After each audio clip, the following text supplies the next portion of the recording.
Greenleaf ma'nosi yashil yaproq demakdir. Greenleaf korporatsiyasi 1998-yilda tashkil topgan bo'lib, 28 yildan beri dunyo miqyosida mustahkam o'rnashgan hamda 40 ta mamlakat bilan strategik ittifoqdir. Greenleaf korporatsiyasi 6 ta rivojlangan yirik mamlakatlar Germaniya, Shveysariya, Italiya, Fransiya, Yaponiya hamda Xitoy bilan shartnoma imzolagandir. 2016-yildan beri ushbu davlatlar Greenleaf brendi ostida o'z mahsulotlarini internet orqali MLM sotishni yo'lga qo'ydi.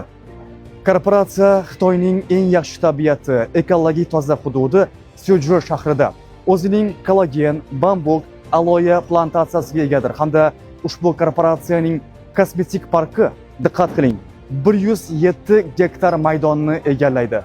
Bu taxminan yangi O'zbekiston bog'i bilan teng degani. Greenleaf korporatsiyasi iste'molchilarga arzon narxlarda 8000 xildan ziyod bo'lgan mahsulotlarni taklif qiladi.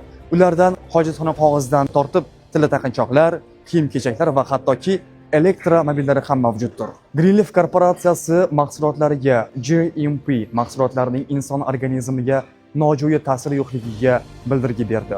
ISO mahsulotlarning sifat va brendlik darajasiga kafolat berdi.